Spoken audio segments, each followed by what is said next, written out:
तो आज का जो हमारा शेयर रहने वाला है वो है नाटको फार्मा लिमिटेड। शेयर में कंटिन्यूअस तेजी आते हुए देखने को मिल रहा है, 2.98% तेजी आज भी ना। वाई एम सेइंग आज भी बिकॉज अगर आप 6 मंथ्स का टाइम फ्रेम पे देखोगे तो शेयर ने 48% का रिटर्न दिया है। और मैंने उसको हर एक लेवल्स पे आपको बोला है कि उसमें आपको करना है buy on dip, okay, buy on dip ही करना है। और अभी भी शेयर अगर आप देखोगे तो अपने 5 ईयर्स में देख ले तो यहाँ पे 1600 तक पहुंच गया था शेयर, या 1600 का अपना हाई लगाता है। उसके बाद एक टोटली बड़ी गिरावट के बाद एक लेवल्स पे काफ़ी टाइम बैठा और काफ़ी रुलाया उस टाइम पे इन्वेस्टर्स को।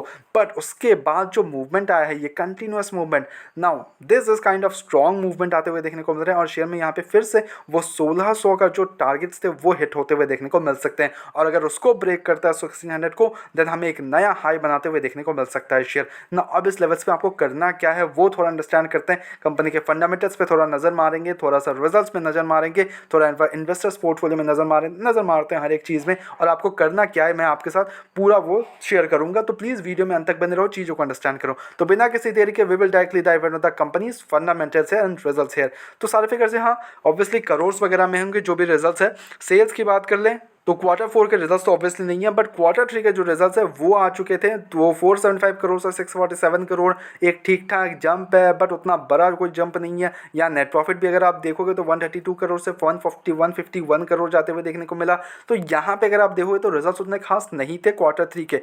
क्या क्वार्टर 4 के रिजल्ट अच्छे हो सकते हैं? तो लेट्स सी क्या रहते हैं कंपनी के क्वार्टर 4 रिजल्ट्स। अभी तक तो कुछ भी ऐसा अनाउंसमेंट वगैरह नहीं है कि कब आ रहे हैं रिजल्ट्स वगैरह क्वार्टर 4 के। जैसे ही आते हैं we will surely update you. You just have to subscribe the channel ताकि ऐसे रेगुलर अपडेट्स आपको लिए रेगुलर टाइम पे मिल सके। Okay, you just have to subscribe the channel. अब आते हैं कंपनी के फंडामेंटल्स पे। अगर आप फंडामेंटल्स पे थोड़ा नजर मारोगे तो कंपनी एक्चुअली करती क्या, ये मेन चीज़ अंडरस्टैंड करो।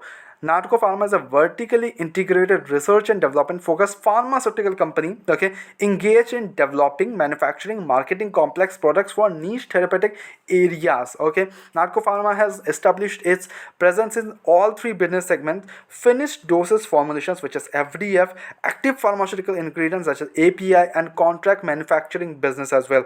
अब कंपनी का यहाँ पे अगर आप मार्केट कैप में नजर डालोगे तो है 21,000 करोड़ का मार्केट कैप। तो इट्स नॉट लाइक कि कंपनी कोई बहुत ही बड़ी कोई लाइक एक्स्ट्रा लार्ज कंपनी है, नॉट एट ऑल, एक स्मॉल कैप कंपनी है। बट स्टॉक का P highly under valued share, 13 का पी चल रहा है, लिटरली 13 का पी चल रहा है। और मैंने जब इसको आपको सजेस्ट किया था लाइक काफ़ी टाइम पहले तो वो 8 वगैरह का पी चल रहा था, ठीक है। अब ये 13 के पी पे आ चुका है और इंडस्ट्री भी 30 के अराउंड आ चुका है। तो क्लियरली देख पा रहे हो कि बहुत ही ज़्यादा अंडर वैल्यूड शेयर है ये, ओके। बट इसके ROE अगर आप देखोगे which is return on equity 28.0 का है, 32.8 का ROC है, ओके।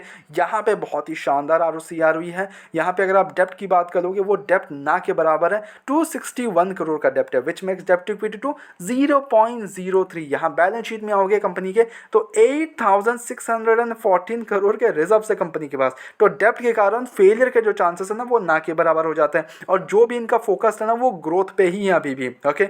अब आते हैं कंपनी के ऑपरेटिंग मार्जिन पे, विच इज 40% का ऑपरेटिंग मार्जिन है। प्रॉफिट ग्रोथ यस नेगेटिव है, बिकॉज मैंने आपको दिखाई दिया कि रिजल्ट्स वगैरह उतने कुछ खास थे नहीं क्वार्टर 3 के। But that's what I am hoping कि नेक्स्ट क्वार्टर्स के रिजल्ट अच्छे हैं। अगर रिजल्ट अच्छे आ जाते तो boom boom boom boom market में, ओके। अब आते हैं pH ratio, which is totally देख पा रहे हो कि 1 के अंदर है, 0.10। तो क्लियरली देख पा रहे हो कि अंडर वैल्यूड शेयर है। यहाँ पे पेट्रोल्स को नजर मारोगे तो 8 के अराउंड, यानी क्लियरली देख पा रहे हो कि बाइंग स्टार्ट हो गई है। अब आते हैं कंपनी के इन्वेस्टर्स पोर्टफोलियो में। तो देखो मेन चीज़ अंडरस्टैंड करो कि प्रमोटर्स ने अपना जो स्टेक है ना वो 49% इंटेक्ट है, ठीक है। अब एफआईआईज ने अपना स्टेक इंक्रीज करना स्टार्ट कर दिया, 15% से 17% पे लेके आ चुका है। बट बेचा किसने है?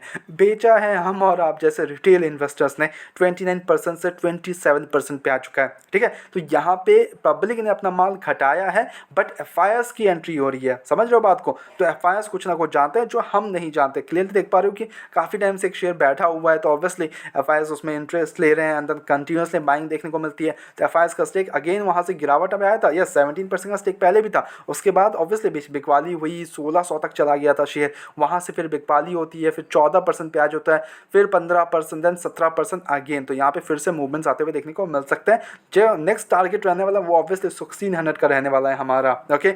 यहाँ पे अगर डीआईएस की बात करोगे तो 5.46 हो गया है। तो एफआईआईज तो इंक्रीज कर ही रहे हैं, बट डीआईएस भी अपना स्टेक स्लाइटली इंक्रीज करते हुए देखने को मिल रहा है। उतना बड़ा जबरदस्त एक इंक्रीज़ नहीं है, बट स्लाइटली हमें इंक्रीज़ होते हुए देखने को मिलता है। जब मेन जो इंक्रीज़ हुआ है वो एफआईएस की तरफ से ही इंक्रीज़ हुआ है। तो टोटली देख पा रहे हो कि यहाँ पे हम बाइंग आना स्टार्ट हो गई है। तो अगर आपको इंटरेस्ट है तो ऑब्वियसली आपको करना है इसमें बाय ऑन डिप। अभी भी हमारी सलाह रही है कि आप इसमें बाय ऑन डिप करो, ना कि आप किसी भी अनशन तेजी में आप जाके बैठ रहे हो। No, not at all.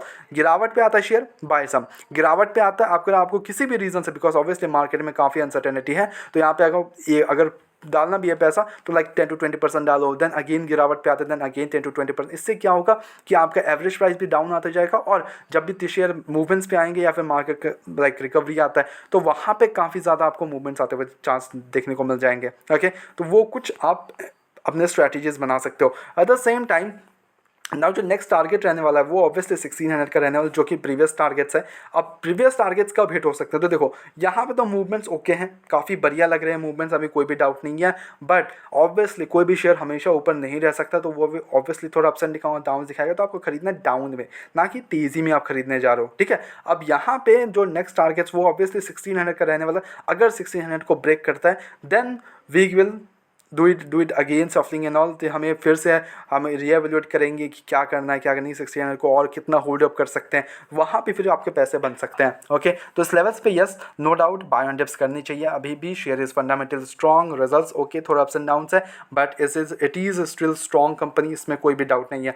By the way हमारी तरफ से कोई भी बाय आंसर कमीशन बिल्कुल भी नहीं है, ओनली सजेशंस है। तो please take it as a suggestion, अपने एजुकेशन पर्पस के तौर पर वीडियो को देखो, go head do your research as well and then make investments. Blindly किसी विश्वास करें इन्वेस्टमेंट्स ना करें। ऐसे रेगुलर अपडेट्स के लिए चैनल को सब्सक्राइब कर लो, वीडियो को लाइक कर लो। मिलते हैं नेक्स्ट वीडियोस में। आप कितने शेयर होल्ड करते हो वो कमेंट कर देना, एंड फंडामेंटल्स आपको कैसे लगे वो कमेंट कर देना। So come on, support the channel. मिलते हैं नेक्स्ट वीडियोस में।